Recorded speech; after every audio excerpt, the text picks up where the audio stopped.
Hi, I'm Susan Peterson, and you are listening to Started from the Bottom, an entrepreneur-focused podcast on getting started. Here you will find all the mindset, tools, and resources you need to just get started.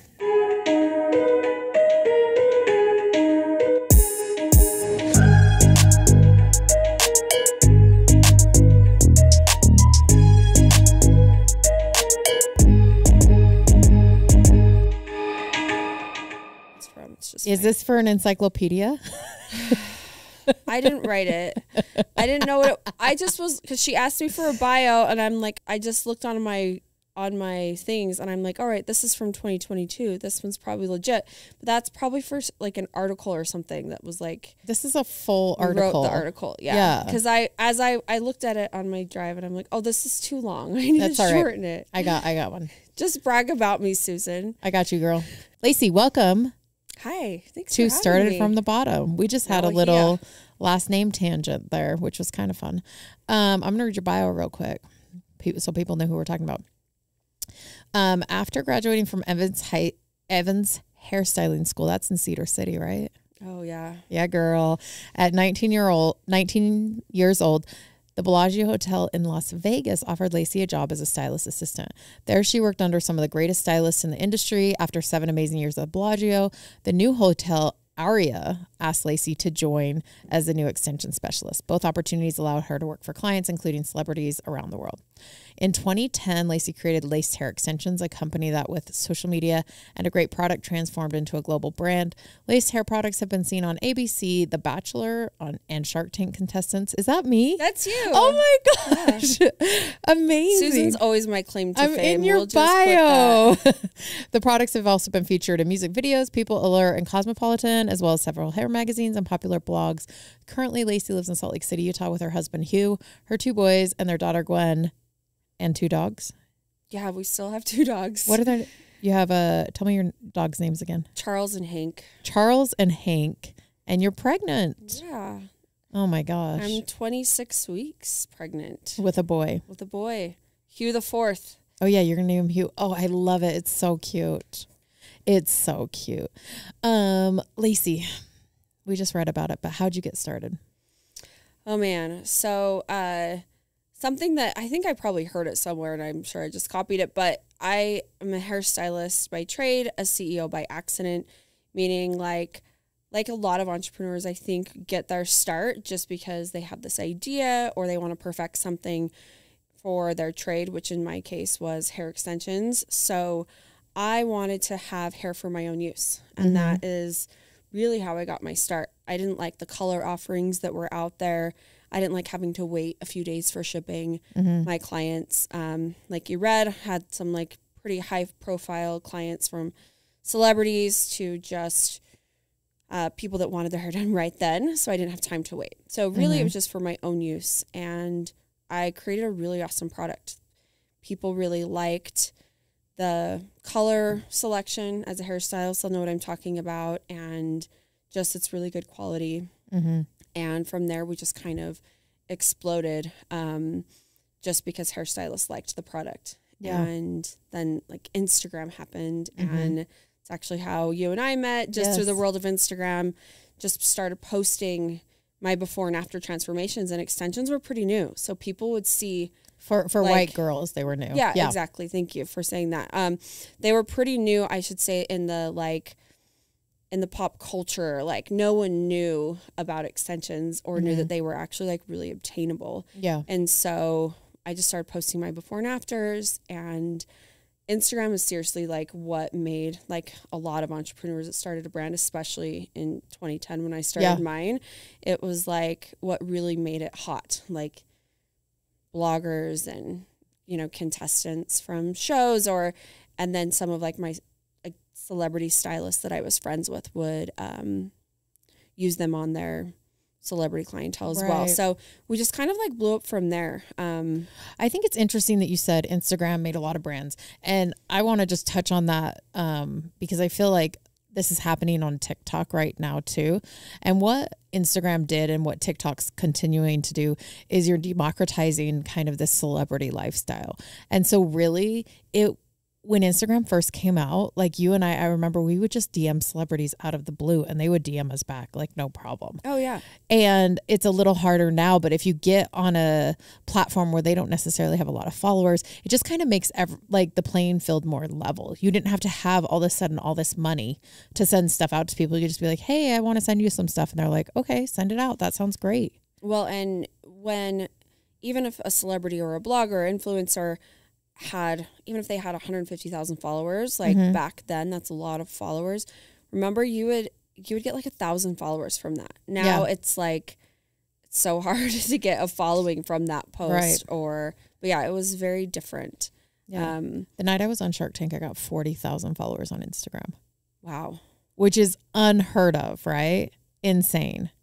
No, that's so awesome. That's not happening these days. No. But it will on TikTok. TikTok has a virality possibility now. I'm still waiting for my TikTok virality. I like that word.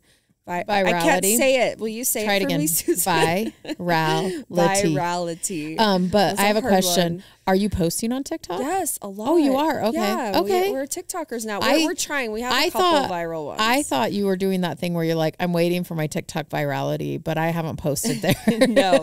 No, we're getting better. It's a slower start. You really just have to go over there and be bad at it for a little bit. So yeah. We're doing it though. I'm like, because you told me about TikTok a long time ago, Susan. I'm obsessed with TikTok. Yeah, it was your TikTok experiences were different than like Lacy go post on Lace. You would just send me awesome TikToks like the pasta or like other things. Hot guys. Yeah, I'm sure. Firefighters, something like that. Always. It's always a firefighters on TikTok. I have a new one I'll send you. Can't wait. It's going to be so fun. Talk to me about like growing up. Have you like always been entrepreneurial? Did you feel like you kind of had to like carve your own way? Do you hate authority? Yes, to all the above. I'm just kidding. But it's funny because I never really thought I was an entrepreneur. But when you go back in time and there's funny stories that like I started a business when I was probably 12. Okay. And it was a house cleaning business, but I was very strategic. I would go to the widows, like in my neighborhood. They didn't have to be widows. They just had to be like older and not have kids at home. And I made a flyer that just said that I had a house cleaning business. And really all that they would need me to do was like dust for them. They weren't messy, dust and vacuum. So I had like 5 ladies on Saturday mornings. I would go clean their houses like an hour each. And I don't remember what they paid me. But I made the flyer from, remember the computers you had to rip? The printer, you had to rip the sides. Paper off the side? They were perforated. Like, yeah. So I made a flyer from that, from like our first computer and just took that around the neighborhood. Or you used a computer? Well, I mean, it was like, what was it called? Like clip art. Yeah, remember clip art. those? It's still around. I'm sure it is. It's just Canva. It's like the original emojis, you know? But yeah, I made that and went and passed it around because I had younger siblings. Like I didn't want to babysit and not have a free Saturday night. So that was my first little business. And I didn't realize that at the time. Like I think of that now and I'm like, oh, that could be kind of like my whole way of thinking that I wanted to work for myself. I feel like a lot of your stuff has kind of come out of necessity. Yeah. Like I would say like your first husband was in law school and we both know that's how I started Freshly Picked was Chris was in school and you're like poorer than poor. And so you figure out how to hustle to make a little more money.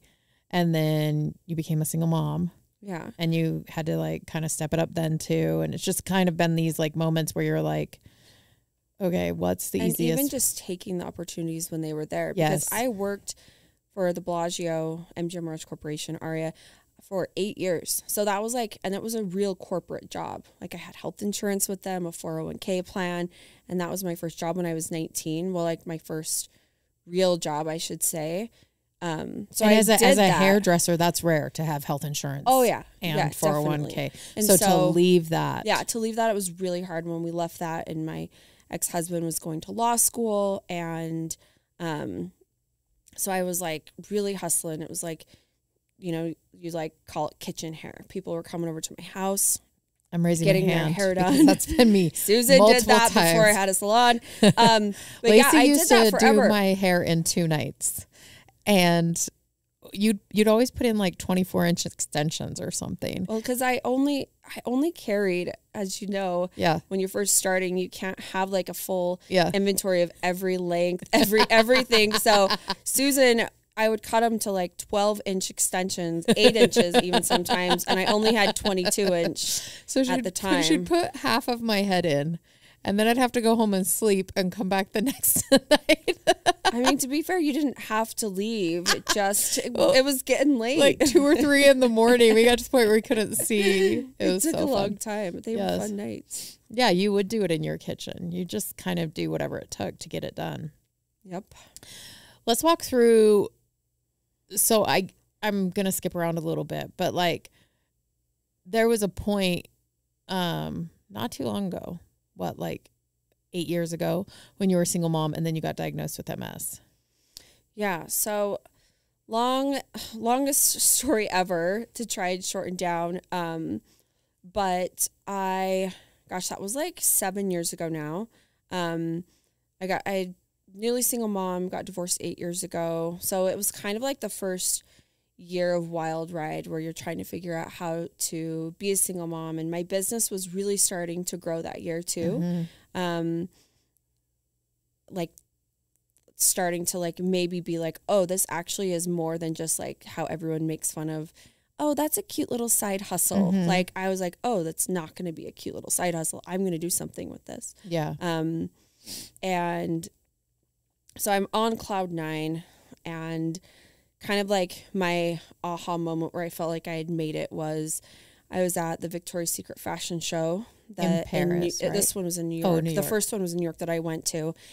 And we had provided hair for the show, and I was there doing hair for magazine editors and like just talking about my brand and my business. And like I was on cloud 9, but while I was there, like I couldn't even go hang out with like some of the hairstylists and some of the other people that I was there with because I was so sick. My head was just throbbing, like the worst. And I've always had migraines my whole life, but I was having these incredible migraines.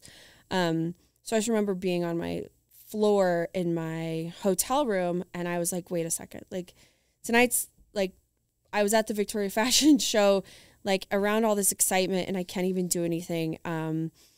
And the month later was when we found out that initially they told me I had a brain tumor, just because I kept having those kind of symptoms, like debilitating headaches, had a few seizures, and my face went numb. So I think they initially thought like I have some family in the medical field, and they saw my face and they were like, go to the ER right now. Because they thought I was having a stroke. You couldn't move. Yeah. Yeah. It was just like numb and hanging there. So found out I had a brain tumor, which is like obviously terrible news. And it was like Black Friday weekend. And obviously we know Black Friday is like a big deal. And at that time I was like running pretty much everything by myself. I didn't have like a ton of employees. And so here I am like in the hospital, and Black Friday started, and they had scheduled a brain surgery. The tumor was in an inoperable spot, but they still wanted to do a biopsy surgery to see if it was cancerous.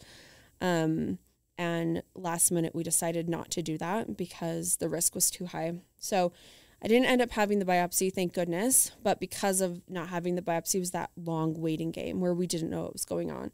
So for 6 months, I was in and out of hospitals getting a ton of treatments. I lost I probably lost like 30 pounds. And then I lost 70% of my hair while I was getting all those treatments. And just like, because they treat you as if the possibility of cancer, like not full on chemo, but like they wanted to make sure they were shrinking whatever mass tumor was on my head. So finally, after like that 6-month waiting game, they made the conclusion that I have MS. So in March, the following year, 6 months, but I mean, we were into a new year by then, we found out that I had multiple sclerosis. So that part I always say is like the best, worst news that I could have gotten, because it meant that I was still going to like live, but sorry, I kind of get emotional talking about it. But it would just be very different. So I was really scared. I didn't really know what MS meant. I had heard about that disease and like pictured people having like, you know, sad lives in wheelchairs, and like just I was very ignorant to it and didn't know anything. So you know, they've made a lot of medical advancements, and I've actually like definitely, I know that I have this disease, but I feel like I'm still in the early stages, and I've been okay. So really found out a lot about the MS, about the disease, and I sit on the board of the MS Society and try and do a lot of like local charity work for people that are just like newly being diagnosed, because most women, especially when they're diagnosed, are in their early 30s, just like I was when I found out that I had it. So I'm happy that I can like be supportive of these women, and men get it as well. It's more common in women, but so yeah, that's kind of like the whole story of the MS diagnosis spanning over that year. How did you do it all? Like, I remember I was there, but like you have these two boys, and they were busy. Like, your boys have always been in tons of sports, tons of things, doing tons of stuff. You're running your company, and really you had majority custody of your kids at the time. Like, how did you do it all? Yeah, plus like dealing with like, it's a traumatic diagnosis.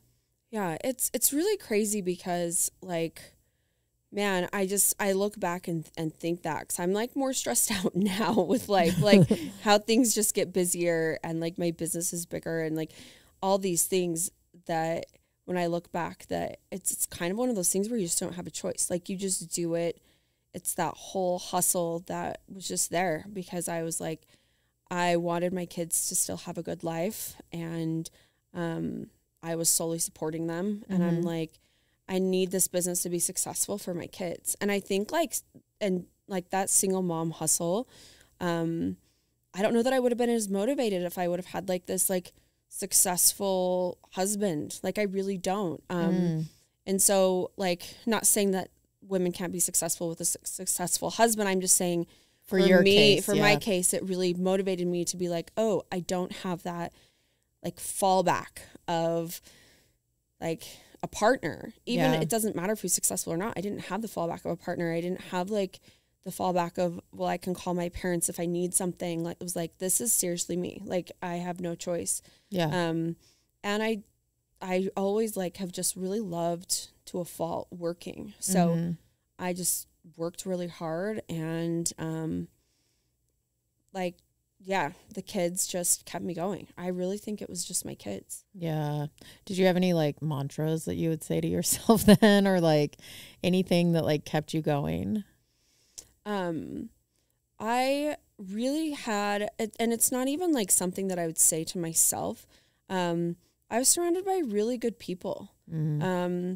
I came into, you know, you think back of like 2012 when that's probably, I don't know, 2013, 2014, like when I moved back to Utah, like a lot of women businesses were like just starting out. That's when I met you. I had a lot of really great entrepreneurial friends that also made me believe in myself. Like, I don't think that, and I've used you a million times in saying that, where it's like, who do you look up to and who is inspiring? And it's like, well, Susan Peterson believed in me. I remember you saying, Lacy, you're probably going to make like over $100,000 a month on your business. And at the time I was like, yeah, right. There's no way I'll make over 100,000. I remember you saying that to me, like those things like stuck in my head, just like having someone believe in you. And then eventually you can believe in yourself. Right. And then you pass it on to other people. Yeah. I hope to. I think you do. You do a really good job at that. What is the scrappiest thing you've ever done? Oh my gosh. Besides your kitchen hair. I don't know. This one's, I feel like I could probably think of something good just on the spot. Let's think through some stuff. You have to know something, Susan. I'm just thinking, Do you like, edit it if I have to wait for a minute? yeah, no, we're fine. We can cut this part out.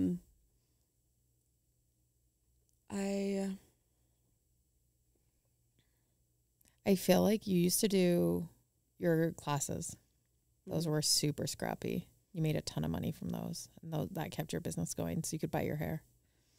Yeah, I think, well, I've never, I started out with a little bit of money. Like, I'll just say the number. This is an entrepreneur podcast. Yeah, like, I started $10,000. That's how you started laced hair was with $10,000. $10,000. Where'd you get the $10,000 from? One of my clients. They gave it to you. Same thing. She believed in me. Oh. She was like, don't you want to be that girl that gives someone $10K? Yes. Yes. And I still love her. Her and I stay in touch. She lives in Europe now. Very successful husband, and they live in Monaco.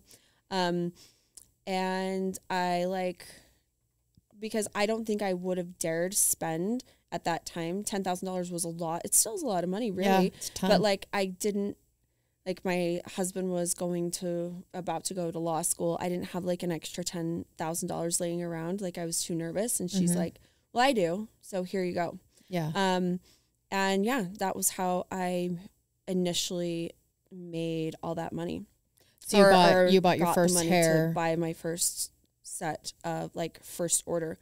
Your first PO. I lost I lost 8,000 I made all that back, and then I lost 8,000 on my next order because there was an email hack from China that I sent money to the wrong place, and it seemed really sketchy, and I still did it. And so I lost all that money. And then kind of the scrappy thing I did was I taught my first class. How to put in extensions kind of thing. Yep. And I taught it to the hair school that I went to in Southern Utah. And then I made $8,000 in one day, which was also really crazy. So I kept something crappy would happen. And then I'm okay, I got to think, how can I make this money back? What can I do? So I could keep ordering hair, because I've always been, I've changed my mindset a little bit, but I, funded laced hair. Other than that initial investment, I did pay her back. But I only got a loan 2 years ago. So I always self-funded everything. So I didn't go out and buy a brand new car or a brand new purse after I made my first $1,000 or something like that. I always saved, always invested. That's always one of my biggest things if I'm speaking at an entrepreneur class or seminar or something. I'm always you guys, I think people spend their money way too fast when they have their first sign of success. Not everyone does, but that was something that I did, was I saved so I could self-fund laced myself. So yeah, that's really, I just think I'm thinking through someone at home and feeling I don't have the same story, but when I first started Freshly Picked, the moccasins, they would take off and then they'd dip and then they'd go up and then they'd dip. And then so it wasn't a constant every month I can count on them yet. They were just I was just getting them going. And I made mouse pads.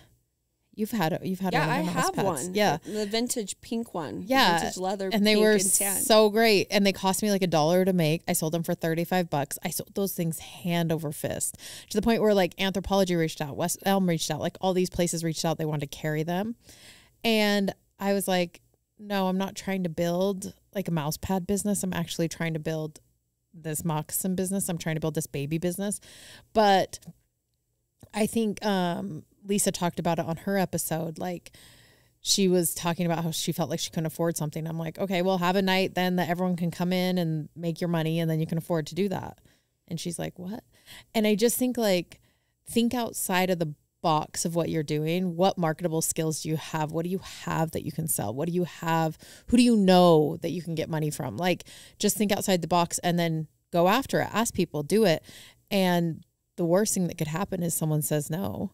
Exactly. And just taking advantage of those opportunities, because they're everywhere and people want to help. And I think when, especially for people like, you know, you and me, scrappy, such a good word, because like we didn't go to business school to learn how to write a correct pitch or to make a business plan. I remember someone was like, do you have a business plan? And I said, I don't know what the heck that means. Lacy's over there Googling, what's a business plan? Google business plan. But like, yeah, you don't know what that means. And so I think just, I would have never started my business if I wouldn't have accepted that money from my friend. Yeah. Because that wasn't like me to accept something like that, by the way. But she really believed in me and was like, pay me back when you can. And that's like obviously kind of like an angel investor story. Yeah.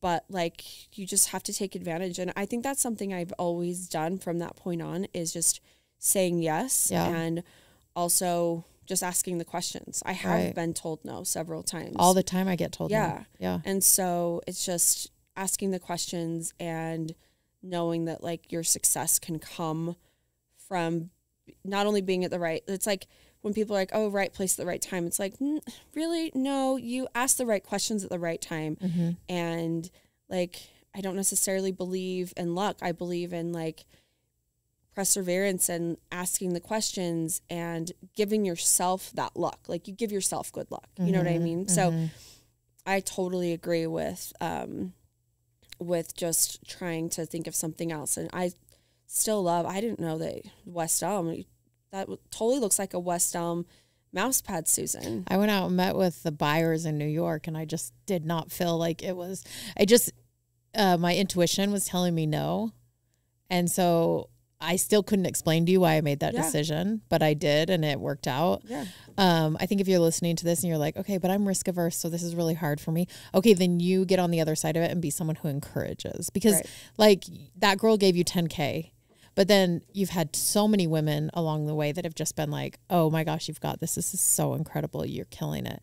And that goes so far for me. Like if I know someone believes in me, almost in order to not let them down, I'll work my ass off so that I can live up to their expectation of me, you know? And so I love that too. Like if you can't be the girl who can give 10K, which we all can't do that, then just be the one who can champion, because that's free. Yeah. And it costs you nothing. And you never know, that little bit of encouragement, like how much it can really push someone to really follow their dreams and to, because like Susan, I think she hears this all the time. I've heard people say it too, but like, I don't, like you just do that. Like, I don't even think you realize that you're doing it, but how many people you've encouraged to just try a little bit harder or to not give up on their dream of whatever, how big or small it may be. But yeah, that inspiration, and now you're recording it, which I'm so happy you're recording it so everyone can hear like these stories, because yeah, that little bit you can give, even if it's just like words of encouragement, really do help. I just hope when people, and maybe you feel this way too, but I just always hope that when people look at me, they don't see like, okay, cool, if you see me as a successful entrepreneur and you see me as this and that, but I hope what you see when you look at me is someone who, in spite of being totally not qualified at all, in spite of not having any experience, training, whatever, I went after it, made it work. And I hope when you look at me, you think, oh, she's not smarter than me. She does not have more oomph than me. Like, I hope people look at me and go, okay, Susan did this. She figured it out. I can do it too. I still think you're smarter than me, but I do definitely.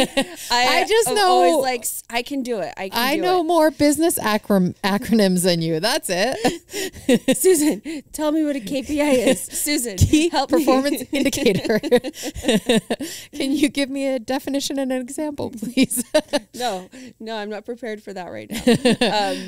No, I think it's just, I just want people to look at me and be like, okay, she did it. I can do it. Yeah. Yeah. Well, and that's what's so crazy is I still am in shock every once in a while, probably way more than once in a while, that I'm like, oh, wow, I can't believe that I really did grow this brand to what it is. And it's also important because even though like I my brand is growing, and it's been really successful. And I still have those moments where maybe I'm comparing, or maybe I'm like, oh my gosh. Well, especially like we're moving into another recession. Like you start to be scared again, and like those high and lows when we were riding on that like 2021 wave with a good economy. I'm like, oh my gosh, like it starts to get scary again. So it's good to like put yourself back in that position and try and like be proud of yourself again.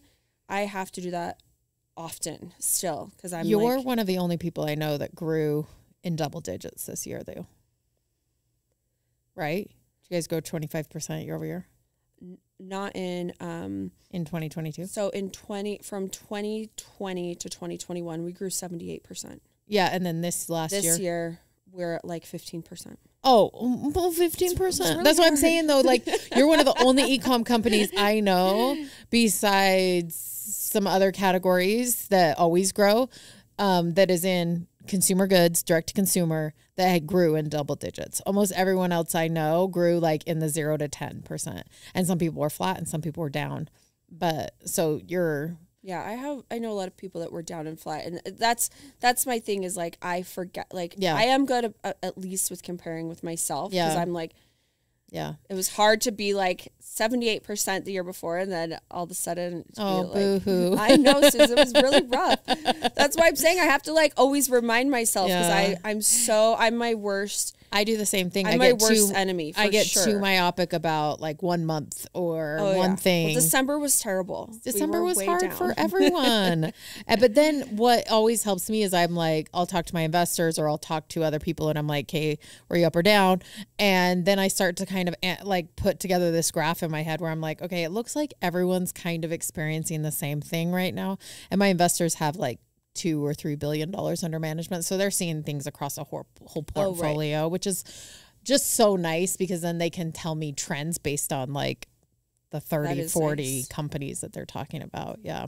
And then you just need if Susan isn't your friend that you can call, you just need a friend that you can call in business. Yeah. We should set up a phone line. A hotline. Yeah. A hotline. Okay. What is one lesson that you learned early on in your business that is still true today? Accept that you can't do it all. Especially for women, right? It's like, oh man.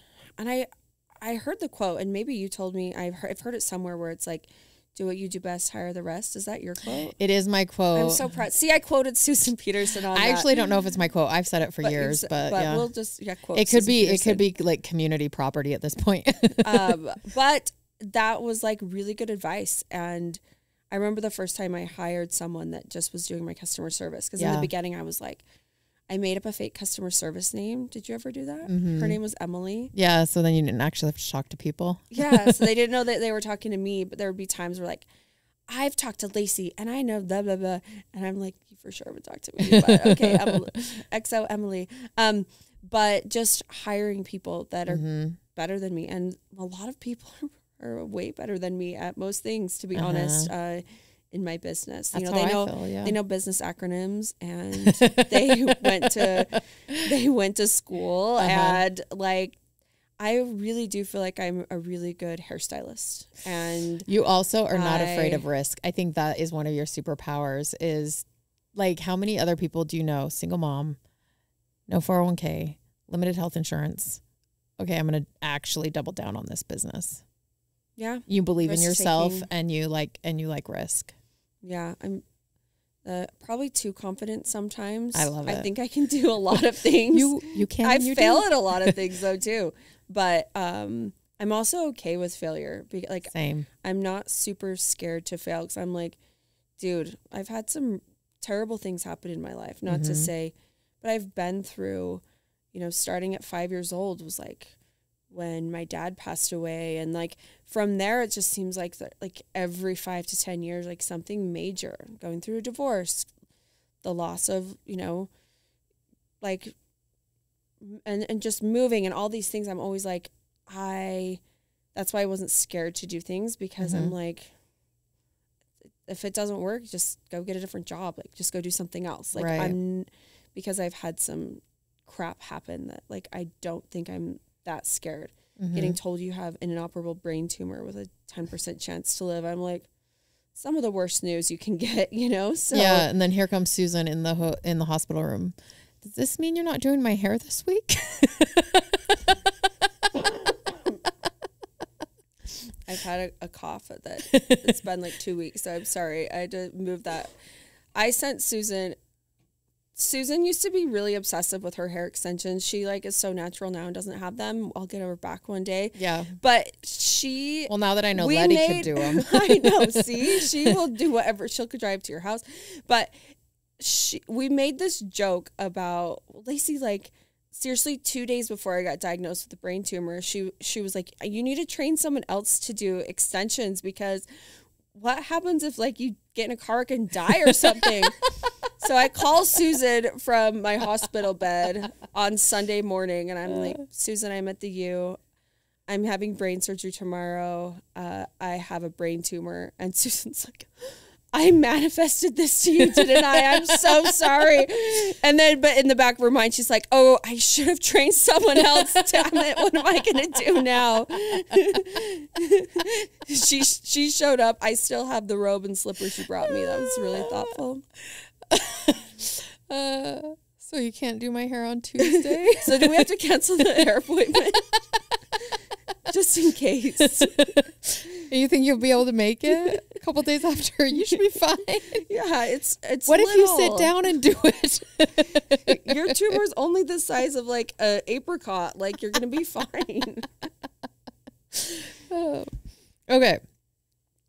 From that lesson that you can't do it all, what's some advice you would give young Lacy or other people who are just getting started?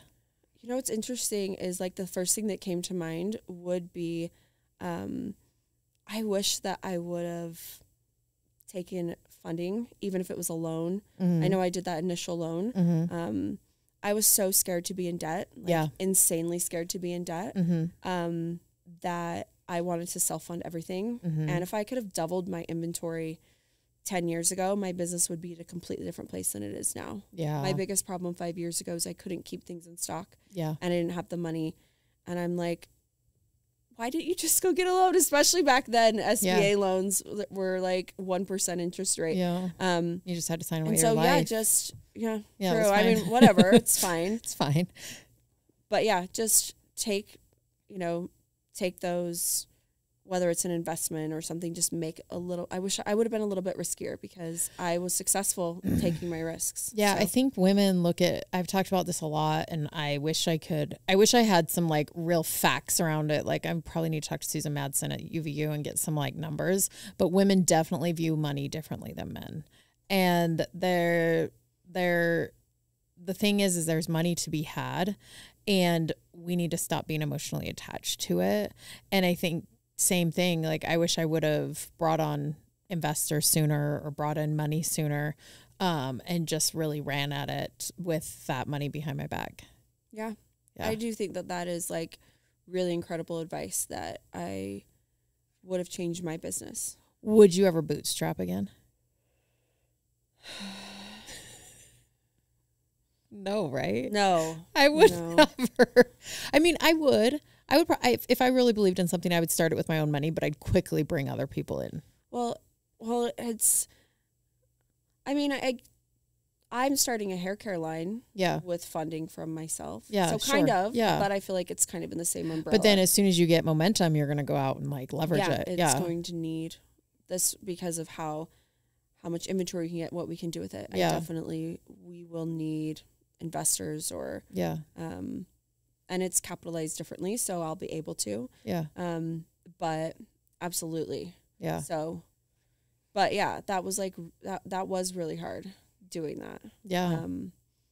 Because, do I feed my kids today, or do I place this order so I can have hair for like a Black Friday sale? Like those were really tough decisions to make 7, 8 years ago, and they were very real. Yeah. Yeah. So, yeah, like, let's just do mac and cheese for one more day. I think it'll be fine. Yeah. Costco samples were really important. And look at Noah. He's so tall now. It didn't even hurt him. 6 feet tall. Yeah. Like, he's fine. He's easily going to be 6 feet. Yes. Okay, what legacy are you trying to build? So it's interesting because like I feel like that could go into a couple different parts, but I love that we can be I love that we can show that we can be moms, working moms, and kind of have it all, right? Like, granted, I may not be able to go to every baseball game, but I can still go to most of them, and my son will remember me supporting him and being there. And I know we didn't really talk about the charity that I created, but that's like one of my favorite parts of my business. Let's talk about it. It's the Lace Hair Foundation. So the Lace Hair Foundation, kind of like going back into when I lost all my hair and when I was getting my treatments, I would meet women at the Huntsman Cancer Institute where I was, and they would all just comment and say, how does your hair look so beautiful still? Like, you're getting the same treatments as us. And some of them were getting like chemo because they were cancer patients and they didn't have any hair at all. And I just had clip-ins in underneath my beanie. And so I would talk to them about clip-ins, and one by one they were expressing to me, oh, I want those. And we talked about the price, and they were like, oh, those are way out of my price range right now. And I was like, it just like hit me. I was like, no. I am going to help women that are suffering from hair loss. So the Lace Hair Foundation was born. We are a registered nonprofit now. We had our first gala last year where we raised like $70,000 to help women to give them hair extensions. And we've started carrying wig toppers and wigs, not through my business, but through the foundation. So someone can nominate themselves, their sister, their mom, if they're suffering from hair loss. And that's like one of my favorite things that we're doing right now. And we've helped, I don't have the exact number in front of me right now, but we've helped probably almost 1,000 women in the last 3 years get hair extensions. And, you know, women that were just going through a domestic violence situation and the stress made their hair fall out, or maybe they needed a wig topper because they have alopecia, or their hair is just growing back because they had cancer. So lots of really incredible women. So that legacy, just like to really support women, not only to like say like, hey, you can still be a working mom and be a good mom, but also through my charity of just giving women confidence again, has been really incredible. Yeah, I lost my hair like 6 months after my nervous breakdown. I lost a ton of hair. And I remember I called you and I'm like, you're like, first of all, don't be stressed about it. That was your advice. And I'm like, it's stressful to feel like I was just pulling clumps of it out in the shower, and, you know, it grew back, and now it's nice and thicker. It's thicker and it's still growing back, but there's so much identity wrapped up in hair. And even girls that choose to shave, it's like such a heart-wrenching. You watch those videos, you just cry because they're feeling so emotional. So to be able to give women that confidence as they're going through hard things is really special. Yeah, and it's been, and here locally, we have our gala. Our next one is next month. So we can leave some info depending on when is it? February? So it's February 23rd at the Grand America. Okay. I'm really excited that's the Grand America because it can be bigger. Last year we could only have 220 people at it. So we had a smaller venue, so now we can have like 500. So I'm like hoping we get 500 people there. But a lot of awesome people have donated to it, and we're hoping to raise money so we can continue to make wigs and the wig toppers, because we send extensions to these women that need it all the time, and they find a hairstylist to put them in, or they use clip-ins, whatever it may be. But a lot of the women reaching out to us, like, there needs to be hair to attach it to. So if they are bald because they're going through cancer treatments, Lace doesn't sell wigs. So that's like our biggest project and why we need to raise more money, because wigs, a really good wig is up to like $1,500 like for a short one. Like, they're just really expensive. So that's what I'm most excited about moving into 2023, is doing wigs and the wig toppers for people just that have a little bit of hair loss that extensions don't really work for them. I love it. Okay, you ready for some rapid fire questions? Yeah. I listened to a podcast a few weeks ago, Susan, and I'm like, okay, she's going to ask me those rapid fire questions. Now I forgot what they were. I'm so mad. I was going to try and be prepped. Okay, here we go. So I'm not prepped. Well, they're different for everyone. What's your favorite kind of hair to do? Favorite kind of hair to do. Honestly, it's going to sound like the lamest answer, but I love doing extensions on people because that instant change that can come like that fast. I love doing extensions and that just seeing that before and after.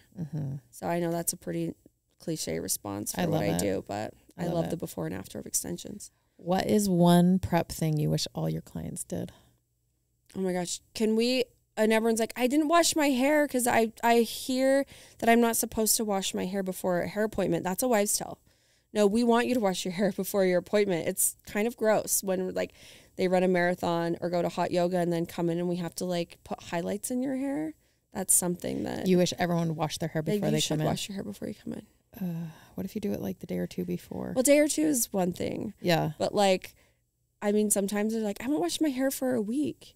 What about when they come in with a sweaty head? You love that. No, it's kind of gross. It's disgusting. I mean, imagine it. Like, no, I don't even want to touch my own hair when it's sweaty. Well, and like just the whole thing with one of the products we're launching is a scalp scrub because dry shampoo just became like, 5 years ago, it used to be bragging rights that you haven't washed your hair for 2 weeks, and people were using dry shampoo so much that it's creating buildup and actually causing women to lose their hair at a faster rate. So it's like dry shampoo is also like, it's okay to kind of throw it in on that next day if you're planning on washing your hair, but it shouldn't be your stopgap so you don't wash your hair for a week. Can you use it for texture or no? Sometimes I use mine for texture. Would you prefer me not to? But like, that's different because then it's like not building up and you're still going to wash it. Yeah. And there's lots of great texture ones, but like it's more, we've all done it. I used to do it too. I didn't know it was bad for buildup. Yeah. Until I started seeing it on people and realizing as I'm studying about hair loss because of my charity, I'm like, oh, women are losing their hair because their scalps aren't clean. And it just came out that like several were also like causing cancer because of the aerosol of dry shampoo. So, dry shampoo is still awesome. Like in moderation, we're all in moderation. Okay. Yeah. Okay. Are you an early bird or a night owl? Definitely an early bird. Oh, okay. I know people are surprised. When I say I shouldn't be surprised. I'm actually like I am an early bird, but now that my kids stay up so late, I'm like, oh, it's true. They make it so hard. I could be both. Like, yeah. Well, as soon as my kids move out, I'm back to that 5 o'clock wake up. But it is nice. Like, I feel like when my kids were younger, even though I have a younger kid now, it is more fun to stay up with them because I'm like, I don't put them to bed at 8 anymore. Yeah, and you just so you like kind of want to hang out with them and like watch TV or something with them or talk to them. But be there when they're tired, man. Same. I get so tired. This 38-year-old pregnant body, like it's like 8 o'clock and I'm done. Oh. So, who's your favorite kid? Oh man. Let's see. They're all my favorite kids for different reasons. So like Noah, the oldest one, he's like he'll go shopping with me. Like he is really like into that kind of stuff. And like, so he's my favorite to go shopping with. Lukey, who I know you know really well, his personality is just, he's so funny and just so fun, and he'll talk your ear off. And like, so like, he's my favorite in that way. And then little Gwenny, I have my 2-year-old daughter. It's like, always wanted a daughter. There's like something really special, and she's going to be my only daughter. So it's like, it's so fun having a daughter. So she's my favorite daughter. And then this one, like, I don't know. He's Huey, literally Huey Jr. Well, Huey the fourth. So we'll see what. Can you believe you're going to have 4 kids? No, that's a lot of kids. That's a lot of kids. I know. I can't believe it, honestly. But yeah, 4 kids. What's your favorite vacation spot? I love Italy. I love Italy. And I'm gluten-free, but I'm not gluten-free when I go to Europe. So I'm like, give me all the pasta, all the bread, because it doesn't make me sick over there. So that's so nice. I love Italy. I love Italy. All right, Lacy, thanks for coming on my podcast. Thanks for having me, Sue. You're my favorite. I love you. Love you.